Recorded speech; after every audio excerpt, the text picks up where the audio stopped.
Hello friends, स्वागत है आप लोगों का हमारे आज के इस वीडियो में। पिछले वीडियो में हम लोग राष्ट्रपति के बारे में पढ़ रहे थे। राष्ट्रपति के बारे में हम लोगों ने कुछ पढ़ा भी था कि जैसे राष्ट्रपति का पद हमारे यहाँ ब्रिटेन की रानी के समान है।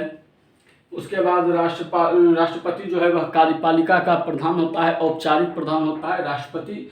उसके बाद निर्वाचन के बारे में पढ़ा था हम लोगों ने कि राष्ट्रपति का निर्वाचन किस तरह से होता है, कौन कौन उस निर्वाचन में भाग लेते हैं और कौन सी प्रक्रिया के द्वारा निर्वाचन होता है। तो अप्रत्यक्ष रूप से निर्वाचन होता है राष्ट्रपति का। इसमें लोकसभा, राज्यसभा और विधान सभा के सदस्य शामिल होते हैं वोट में, राष्ट्रपति के चुनाव में। उसके बाद एकल संक्रमणीय मत अनुपातिक पद्धति के द्वारा राष्ट्रपति का चुनाव होता है। तो ये सब हम लोगों ने पढ़ लिया था, 52, 53 और 54। आज जो हम लोग पढ़ेंगे वह 55 से पढ़ेंगे।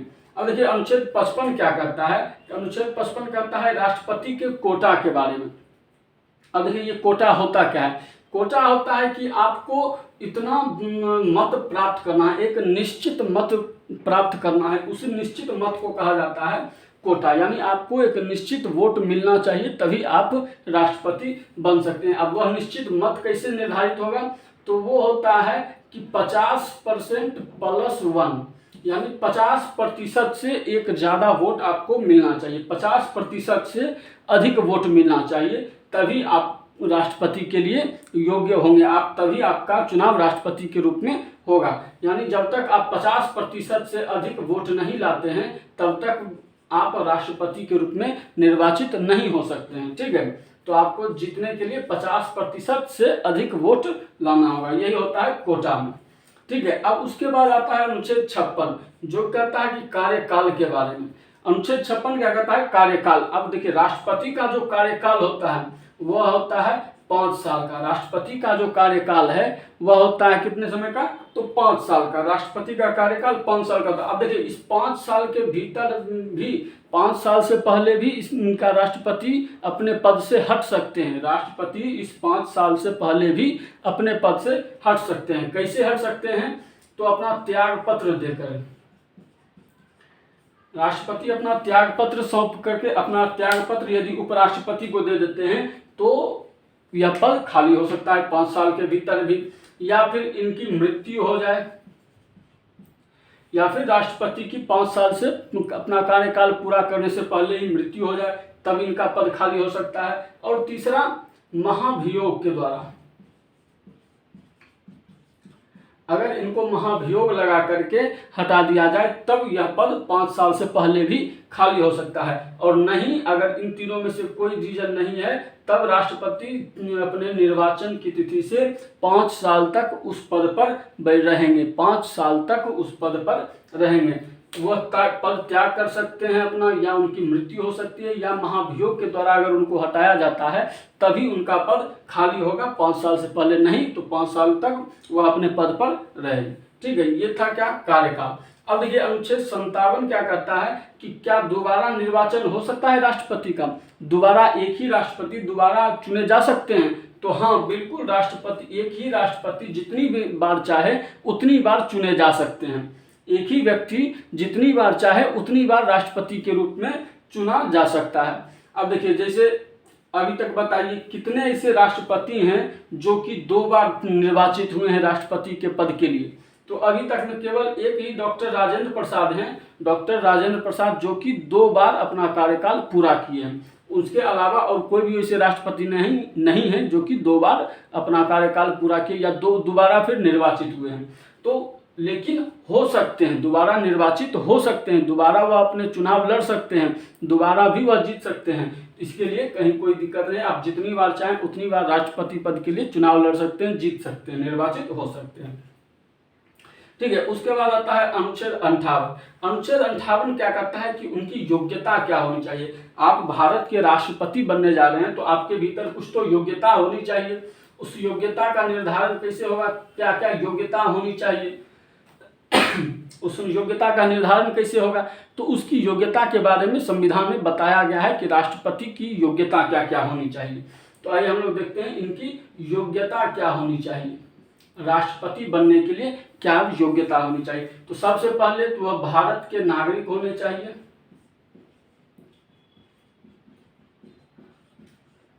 सबसे प्रथम तो वह भारत के नागरिक होंगे, तभी वह भारत के राष्ट्रपति चुने जाने योग्य होंगे। उसके बाद उनकी आयु 35 वर्ष होनी चाहिए, उसकी आयु 35 वर्ष होनी चाहिए। अब देखिए भारत में तो बहुत सारे ऐसे लोग हैं जिनकी की आयु 35 वर्ष पूरी हो चुकी है, वह भारत के नागरिक भी हैं। तो क्या सब आदमी जा सकते हैं निर्वाचन में भाग ले सकते हैं, सब आदमी चुनाव लड़ सकते हैं? ऐसा बिल्कुल नहीं है। तो इसके लिए कुछ और भी योग्यताएं दी गई हैं। वह योग्यता क्या है? तो आपके पास 50 प्रस्तावक होने चाहिए और 50 अनुमोदक होने चाहिए। ये 50-50 लोग कौन से होंगे? तो ये होंगे MP। अब देखिए ये संसद में 2 सदन होता है, लोकसभा और राज्यसभा।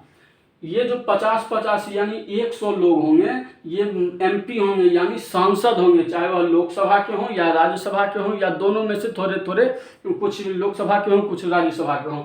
यानी ये जो 50 लोग होंगे वह क्या होंगे? तो सांसद होंगे।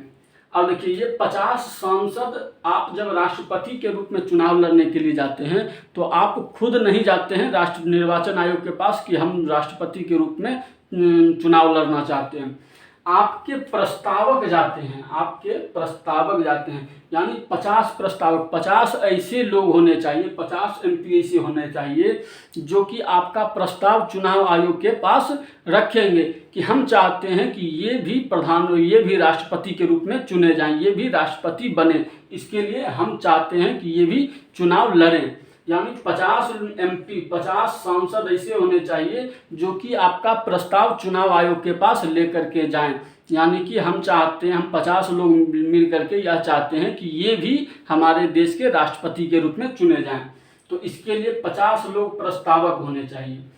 अब फिर ये तो प्रस्तावक चुनाव आयोग के पास प्रस्ताव रख के चले आए कि हाँ इन्हें भी राष्ट्रपति का चुनाव लड़ने के लिए देना चाहिए, मौका देना चाहिए। अब इन 50 लोग तो दे आए, उसके बाद फिर और 50 लोग चाहिए। किसके लिए? तो अनुमोदन के लिए।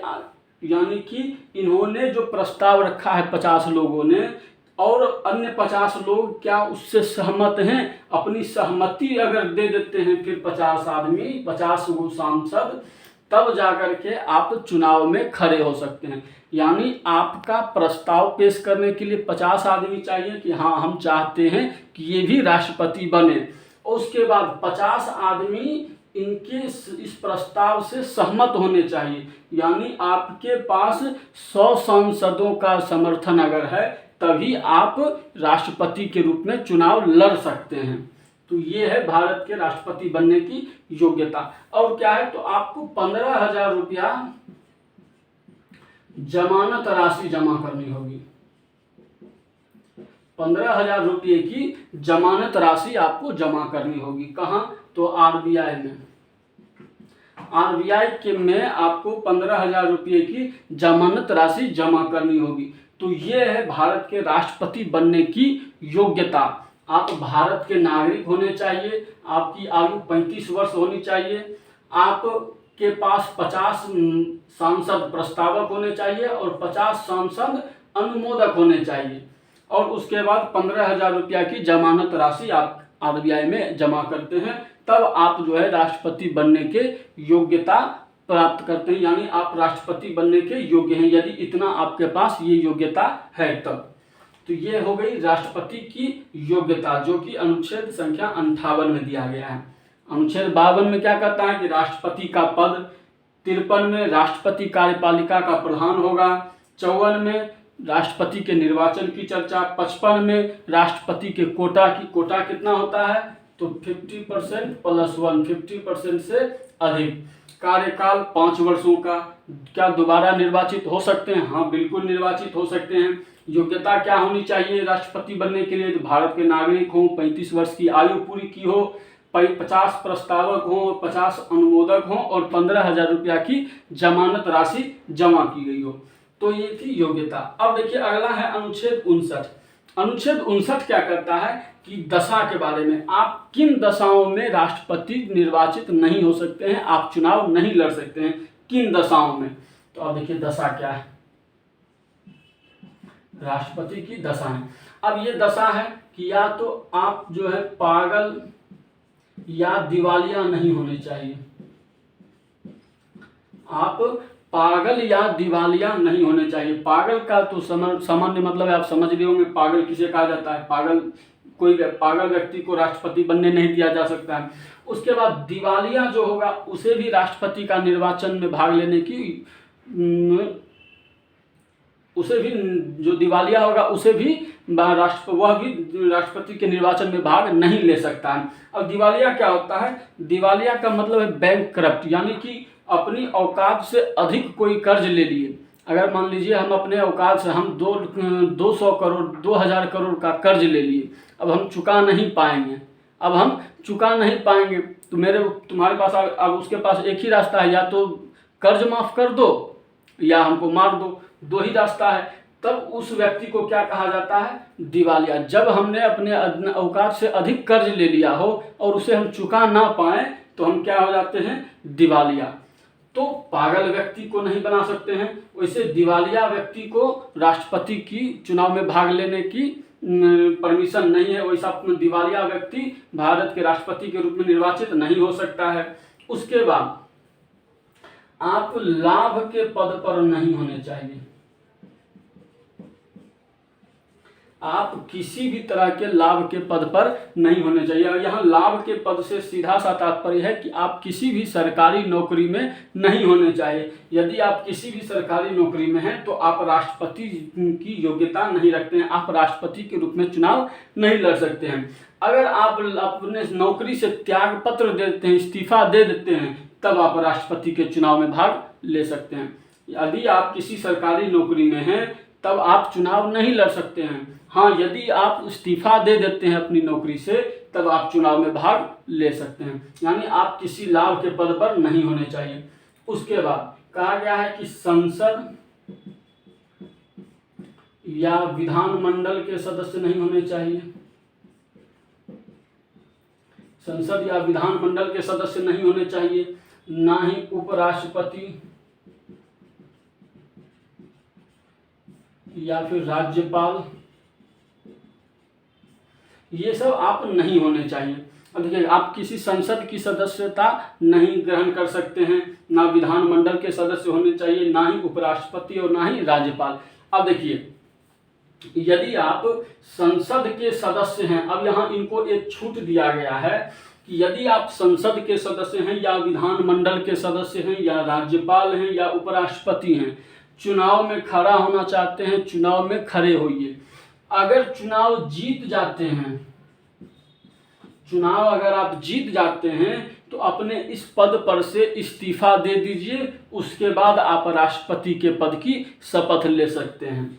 यदि आप संसद के सदस्य हैं, विधानमंडल के सदस्य हैं, उपराष्ट्रपति हैं या राज्यपाल हैं, तो भी आप चुनाव में भाग ले सकते हैं, चुनाव में भाग ले सकते हैं। ऐसा इनको छूट किस लिए दिया गया है कि कहा गया है संविधान में ये लाभ का पद नहीं है। संसद आप यदि कोई एमएलए हैं या एमएलए हैं या एमपी हैं या उपराष्ट्रपति हैं या राज्यपाल हैं, तो ये कोई लाभ का पद नहीं है, ये तो जनता के सेवक हैं, इसलिए इनको छूट दिया जा रहा है। भाई, आप तो जनता के सेवक हैं। लाभ के पद पर तो जो सरकारी नौकरी में हैं वही लाभ के पद पर होंगे। बाकी जो आप लोग ने जितने भी नेता हैं, ये सब क्या हैं? समाज के, जनता के सेवक हैं, ये किसी लाभ के पद पर नहीं हैं। तो इसलिए इनको छूट दिया गया है कि आप संसद, विधानमंडल या उपराष्ट्रपति हैं या राज्यपाल हैं तो आप भाग ले सकते हैं, चुनाव में भाग ले सकते हैं।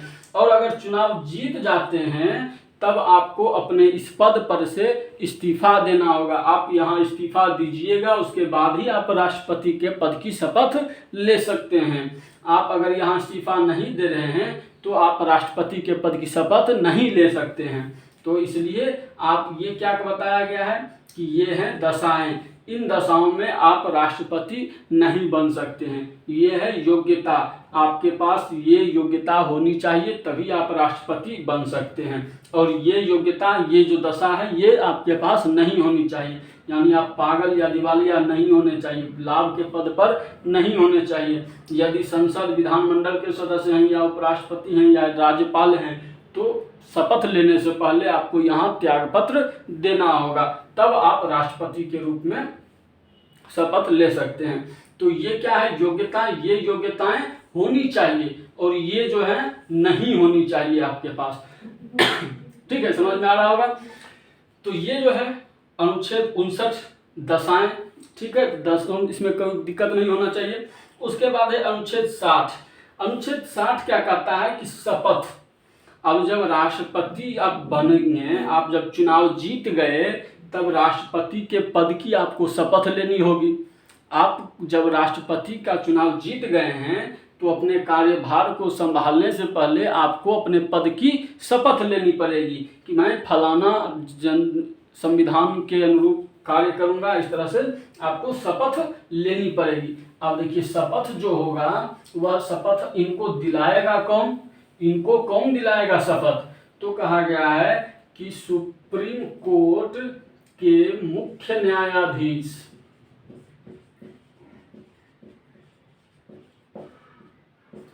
सुप्रीम कोर्ट के मुख्य न्यायाधीश जो होंगे वह राष्ट्रपति को इनके पद की शपथ दिलाएंगे।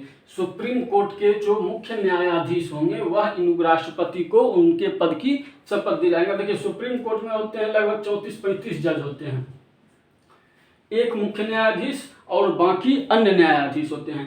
तो राष्ट्रपति को जो शपथ दिलाएंगे वो दिलाएंगे कौन, मुख्य न्यायाधीश, सुप्रीम कोर्ट के मुख्य न्यायाधीश। अब देखिए सुप्रीम कोर्ट के मुख्य न्यायाधीश यदि उपस्थित नहीं है, मान लीजिए छुट्टी में है या तबीयत खराब है, ये उपस्थित नहीं है, तब इनको कौन शपथ दिलाएगा, तो ये छुट्टी में है ना, बाकी तो जज तो उपस्थित हैं, सब के सब छुट्टी में नहीं है, बाकी जज तो उपस्थित हैं सुप्रीम कोर्ट में। इनमें से जो वरिष्ठतम होंगे,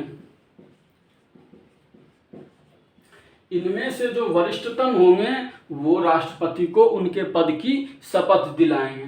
सुप्रीम कोर्ट के मुख्य न्यायाधीश दिलाएंगे इनको शपथ, या यदि मुख्य न्यायाधीश उपस्थित नहीं है तो सुप्रीम कोर्ट के जो वरिष्ठतम न्यायाधीश होंगे वो राष्ट्रपति को इनके पद की शपथ दिलाएंगे। तो शपथ की चर्चा कितने में है, अनुच्छेद 60 में। अब देखिए अगला है अनुच्छेद 61। अनुच्छेद 61 क्या करता है, महाभियोग। अब महाभियोग क्या है, राष्ट्रपति को उनके पद से हटाने के लिए जो प्रक्रिया अपनाई जाती है उसी प्रक्रिया को कहा जाता है महाभियोग। राष्ट्रपति को उनके पद से हटाने के लिए, यानी इनका जो कार्यकाल है 5 साल, इस 5 साल से पहले अगर इनको हटाना है इनके पद से, तब कौन सी प्रक्रिया अपनाई जाएगी, उस प्रक्रिया को कहा जाएगा महाभियोग। अब देखिए ये लगता कैसे है, किस आधार पर महाभियोग आपको आपके ऊपर लगाया जाएगा। ऐसे ही नहीं कि भाई राष्ट्रपति हमको पसंद नहीं है तो इनको हटा देते हैं महाभियोग के द्वारा, ऐसा नहीं है। राष्ट्रपति को जब भी हटाया जाएगा तो संविधान के उल्लंघन, यानी राष्ट्रपति जब संविधान का उल्लंघन करेंगे तभी उनके ऊपर महाभियोग की प्रक्रिया अपनाई जाएगी। यानी राष्ट्रपति संविधान के अनुरूप कार्य नहीं कर रहे हैं, अपनी मनमानी कर रहे हैं, तब क्या होगा, क्या हो जाएगा, संविधान का उल्लंघन। इस आधार पर ही राष्ट्रपति के ऊपर महाभियोग लगाया जा सकता है, यानी राष्ट्रपति को उनके पद से हटाया जा सकता है। अब देखिए जब इनको हटाने की बात हो तो कौन इनको इनके पद से हटाएगा, तो ये देख लीजिए संसद है, ये मान लीजिए है संसद, तो संसद के द्वारा इनके ऊपर महाभियोग की प्रक्रिया लगाई जाएगी। संसद में कौन कौन है, तो लोकसभा और राज्यसभा। लोकसभा में कितने सीट हैं, 543, राज्यसभा में 245। तो ये लोग ही सिर्फ महाभियोग के द्वारा राष्ट्रपति को अपने पद से हटा सकते हैं। अब महाभियोग की प्रक्रिया जो होगी वह किस सदन में प्रारंभ होगी, लोकसभा में या राज्यसभा में, तो किसी भी सदन में महाभियोग की प्रक्रिया प्रारंभ की जा सकती है। लोकसभा में चाहे राज्यसभा में, दोनों में से किसी भी सदन में राष्ट्रपति के महाभियोग की प्रक्रिया प्रारंभ की जा सकती है। लेकिन प्रक्रिया प्रारंभ करने से पहले यदि लोकसभा में अगर प्रक्रिया प्रारंभ की जाती है, लोकसभा में महाभियोग का प्रस्ताव लाया जाता है, तो 1/4% यानी 1/4 सदस्य यानी 543 सदस्य में से इनका 1/4 सदस्य अगर उस प्रस्ताव से सहमत हैं तभी वह प्रस्ताव लाया जाएगा। अगर लोकसभा में लाया जा रहा है तो लोकसभा की जो सदस्यों की संख्या है उसका 1/4 सदस्य यदि सहमत हैं इस प्रस्ताव से तभी यह प्रस्ताव लाया जाएगा, और जब 1/4 सदस्य इससे सहमत होंगे तब यह प्रस्ताव लाया जाएगा। अब केवल प्रस्ताव लाने से ही राष्ट्रपति को पद से नहीं हटाया जा सकता है। अभी तो ये प्रस्ताव सिर्फ लाया गया है, राष्ट्रपति के ऊपर महाभियोग की जो प्रक्रिया होगी उसका प्रस्ताव सिर्फ आया है। अब इस प्रस्ताव को इन सदस्यों की संख्या का 543 सदस्य हैं तो इनके 2/3 सदस्यों के द्वारा इसे पारित कराना होगा, इसको पारित कराना होगा। यानी कि 2/3 अगर करते हैं तो कितना होता है, 3 चौका 12, 3 सते 21, 147, 8 दूनी 14, 4 दूनी 8, 2 एकम 2 यानी 284। अब यहाँ पॉइंट में है तो इसको एक बढ़ा देते हैं यानी 285 सदस्य। 285 सदस्य यदि इस पर सहमति पर में इस प्रस्ताव पर में अपना सहमति दे देते हैं 245 सदस्य, तब क्या होगा, इसमें लोकसभा के द्वारा इसे पारित समझा जाएगा। लोकसभा के द्वारा इस महाभियोग की प्रक्रिया को पारित समझा जाएगा। देखिए, सबसे पहले तो अगर प्रस्ताव किसी भी सदन में लाना हो, लोकसभा में लाना हो या राज्यसभा में लाना हो, तो इनकी जो सदस्यों की संख्या है इसके 1/4 सदस्य यदि इस प्रस्ताव से सहमत होंगे तभी यह प्रस्ताव लाया जाएगा, तभी यह प्रस्ताव लाया जाएगा। अब जब प्रस्ताव लाया गया है तो इस प्रस्ताव को 2/3 बहुमत से पारित करना होगा। अगर मान लीजिए लोकसभा में लाया गया है तो लोकसभा में 1/4 सदस्य यानी कि लोकसभा के 1/4 सदस्यों की सहमति से इसे लाया गया। अब जब लाया गया तो उस पर विचार होगा, और विचार होने के बाद अगर 2/3 सदस्यों ने उस पर अपनी सहमति दे दी यानी 2/3 सदस्यों के सहमति से इसे पारित करना होगा, तभी इसे पारित समझा जाएगा। अगर 2/3 सदस्यों ने इसे पारित कर दिया, 2/3 सदस्यों के द्वारा इसे पारित कर दिया गया इधर, तो अब ये जो है यहाँ से राज्यसभा में भेजा जाएगा। अब लोकसभा से इसको भेजा जाएगा कहाँ, राज्यसभा में। राज्यसभा इस पर में जांच करेगी, इसकी जांच करेगी। राज्यसभा जो है इसकी जांच करेगी, लेकिन जांच करने से पहले राष्ट्रपति को 14 दिन पूर्व सूचना देनी पड़ेगी। यानी कि राज्यसभा में जब यह जाएगा, महाभियोग की प्रक्रिया यहाँ से जो पारित होकर के जब राज्यसभा में जाएगी तो राष्ट्रपति को सूचना दी जाएगी कि आपके प्रति महाभियोग की प्रक्रिया अपनाई, आपके लिए महाभियोग लाया जा रहा है, आपके विरुद्ध महाभियोग लाया जा रहा है। अब जब राष्ट्रपति को हम आज बता दिए तो आज से 14 दिन के बाद अब जो है राज्यसभा के द्वारा इसकी जांच की जाएगी। अब जब हम यहाँ इसके द्वारा पारित हो गया, राज्यसभा में गया, राज्यसभा में जब गया तो राष्ट्रपति को 14 दिन पहले हम सूचना देना पड़ेगा कि हम आपके खिलाफ महाभियोग की प्रक्रिया चलाई जा रही है। अब जब राष्ट्रपति को यह बता दिया गया है तब उसके बाद 14 दिन के बाद यहाँ पर राज्यसभा के द्वारा इसकी जांच की जाएगी। जांच में यदि यह राष्ट्रपति के ऊपर जो आरोप लगाया गया है वह आरोप अगर सही निकलता है, तब राज्यसभा को भी अपने 2/3 मत से पारित करना पड़ेगा। तब राज्यसभा को भी अपने 2/3 सदस्यों के द्वारा पारित करना पड़ेगा। और अगर राष्ट्रपति के ऊपर जो आरोप लगाया गया है वह गलत सिद्ध होता है, यानी वह झूठा आरोप सिद्ध होता है, तब यहीं पर वह जो है महाभियोग की प्रक्रिया समाप्त हो जाएगी। राज्यसभा के द्वारा इसे पारित नहीं किया जाएगा, और राज्यसभा के द्वारा जब पारित नहीं किया जाएगा तब राष्ट्रपति को उसके पद से नहीं हटाया जाएगा। और अगर आरोप सिद्ध हो गया तब अगर 2/3 सदस्यों के द्वारा इसे पारित करा लिया गया, 2/3 सदस्यों से इधर भी पारित कराया गया और 2/3 सदस्यों के द्वारा इधर भी पारित कराया गया, जब दोनों ओर से पारित करा लिया गया तब राष्ट्रपति को अपने पद से हटना होगा, राष्ट्रपति को अपना पद छोड़ना होगा। और अगर दोनों में से कोई एक भी सदन पारित नहीं करवा पाई, किसी एक सदन में पारित नहीं हो पाया किसी भी सदन में, तो राष्ट्रपति को उनके पद से नहीं हटाया जा सकता है। ठीक है, अब देखिए फिर से एक बार समझ लीजिए।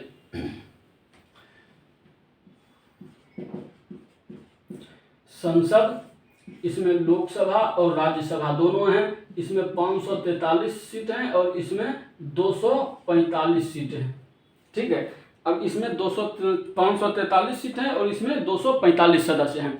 अब जब भी राष्ट्रपति के लिए महाभियोग की प्रक्रिया प्रारंभ की जाएगी तो प्रारंभ करने से पहले वह प्रस्ताव रखा जाएगा कि राष्ट्रपति के विरुद्ध महाभियोग की प्रक्रिया चलानी है, और जब प्रस्ताव रखा जाएगा तो उसमें 1/4 सदस्य की सहमति होनी चाहिए। 1/4 सदस्य यदि उस प्रस्ताव पर सहमत हैं तब वह प्रस्ताव संसद में आएगा।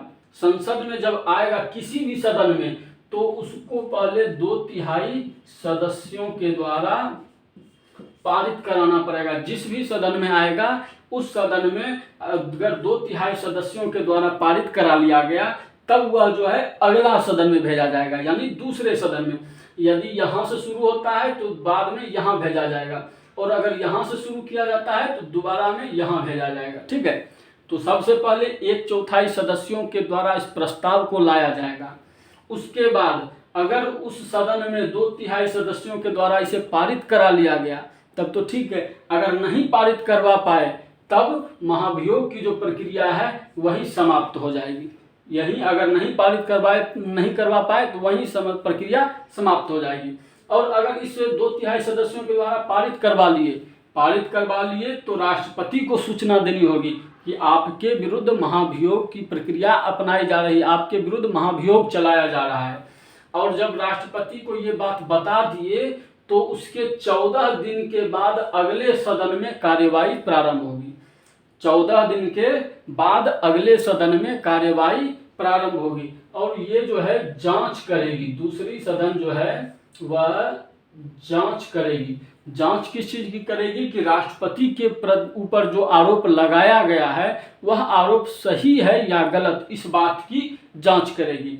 और अगर जांच में उसे सही पाती है, आरोप को सही पाती है, तो उसे भी अब 2/3 सदस्यों के द्वारा पारित कराना पड़ेगा। किसे? दूसरी सदन को भी 2/3 सदस्यों के द्वारा पारित कराना पड़ेगा। और अगर 2/3 सदस्यों के द्वारा पारित करवा लिया गया तब राष्ट्रपति को अपने पद से हटना होगा। और अगर 2/3 सदस्यों के द्वारा पारित नहीं करवा पाई तब राष्ट्रपति पर महाभियोग की प्रक्रिया जो है समाप्त हो जाएगी, राष्ट्रपति अपने पद को नहीं त्यागेंगे।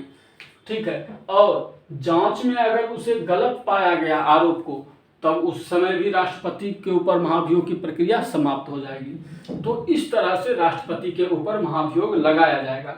अब देखिए महाभियोग की प्रक्रिया में कौन कौन से सदस्य शामिल होंगे, तो लोकसभा में के और राज्यसभा के तो सदस्य शामिल होंगे। अब देखिए इसमें जो सदस्य थे, राज्यसभा में 12 ऐसे सदस्य थे जिन्हें कि राष्ट्रपति मनोनीत करता है। अब ये 12 सदस्य इस महाभियोग की प्रक्रिया में भाग लेंगे, तो हाँ ये 12 सदस्य भी इस महाभियोग की प्रक्रिया में भाग लेंगे। और इसमें भी लोकसभा में 2 एंग्लो इंडियन आंग्ल भारतीय समुदाय के लोगों को इसमें राष्ट्रपति मनोनीत करते थे। तो क्या ये दोनों लोग भी इसमें भाग लेंगे?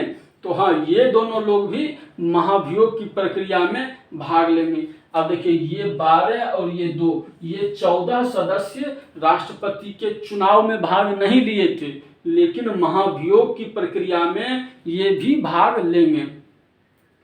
राष्ट्रपति के चुनाव में कौन कौन भाग लिए थे? तो लोकसभा, राज्यसभा और विधानसभा के निर्वाचित सदस्य। और इनके महाभियोग में कौन कौन भाग लेगा? तो लोकसभा और राज्यसभा के सभी सदस्य, लोकसभा और राज्यसभा के निर्वाचित और मनोनीत दोनों सदस्य इसमें महाभियोग की प्रक्रिया में भाग लेंगे। और किस तरह से महाभियोग की प्रक्रिया अपनाई जाएगी, तो संविधान के उल्लंघन के आधार पर राष्ट्रपति के ऊपर महाभियोग की प्रक्रिया चलाई जा सकती है। किस सदन में प्रारंभ किया जाएगा, लोकसभा में या राज्यसभा में, किस सदन में प्रारंभ की जाएगी, तो दोनों में से किसी भी सदन में महाभियोग की प्रक्रिया चलाई जा सकती है, किसी भी सदन में प्रारंभ की जा सकती है। ऐसा जरूरी नहीं है कि लोकसभा में ही प्रारंभ किया जाएगा या राज्यसभा में ही प्रारंभ किया जाएगा, दोनों में से किसी भी सदन में प्रारंभ किया जा सकता है। प्रारंभ करने के लिए कितने सदस्यों की सहमति चाहिए, तो 1/4 सदस्यों की सहमति से ही प्रस्ताव लाया जाएगा। प्रस्ताव पारित कराने के लिए कितने सदस्यों की सहमति चाहिए, तो 2/3 सदस्यों की सहमति से प्रस्ताव पारित होगा। उसके बाद अगले सदन में जब भेजा जाएगा तो उसके लिए 14 दिन पहले राष्ट्रपति को सूचना देनी होगी। राष्ट्रपति को सूचना देने के 14 दिन के बाद अगली समिति, अगला जो सदन है वह क्या करेगी, जांच करेगी इस आरोप की कि संविधान का उल्लंघन वास्तव में किया गया है या नहीं। अगर जांच गलत सिद्ध हो जाता है तो महाभियोग की प्रक्रिया वही समाप्त, और जांच अगर इसे सही पाया जाता है तो दूसरे सदन को भी 2/3 सदस्यों के द्वारा उसे पारित करना होगा, तब जाकर के राष्ट्रपति अपने पद से त्यागपत्र देंगे, अपने पद को खाली करेंगे। ठीक है, तो ये था राष्ट्रपति के ऊपर महाभियोग की प्रक्रिया। ठीक है, अब देखिए फिर से एक बार इसको पढ़ लेते हैं शुरू से। 10 अनुच्छेद हैं, इस 10 अनुच्छेदों को हमको एकदम याद कर लेना है। अनुच्छेद 52 राष्ट्रपति का पद 53, कार्यपालिका का प्रधान 54, निर्वाचन 55 में कोटा, 56 में कार्यकाल, 57 में दोबारा निर्वाचित हो सकते हैं, 58 में इनकी योग्यताएं, 59 में इनकी दशा, 60 में इनके शपथ और 61 में महाभियोग। इसे एकदम याद कर लेना है। 52 से लेकर के 61 तक यह 10 जो अनुच्छेद हैं एकदम इम्पोर्टेंट है, इसे याद कर लेना है। राष्ट्रपति से रिलेटेड जो मुख्य अनुच्छेद हैं राष्ट्रपति के, इसे याद करके रखना है। तो याद करने कैसे, तो 52 में पद, 53 में कार्यपालिका का प्रधान, 54 में निर्वाचन, 55 में कोटा, 56 में कार्यकाल, 57 में दोबारा निर्वाचन, 58 में योग्यता, 59 में दशाएं, 60 में शपथ, 61 में इन पर महाभियोग। ये 10 जो अनुच्छेद हैं इन्हें आप लोगों को याद कर लेना है। उम्मीद करते हैं ये जो 10 अनुच्छेद हैं, ये 10 अनुच्छेद आप लोगों को एकदम समझ में आ गया होगा, याद हो गया होगा। ठीक है, तो अगर समझ में आया हो, पसंद आया हो हमारा वीडियो, तो लाइक करें, सब्सक्राइब करें, कमेंट्स में ज़रूर बताएं कैसा लगा और शेयर ज़रूर करें। धन्यवाद।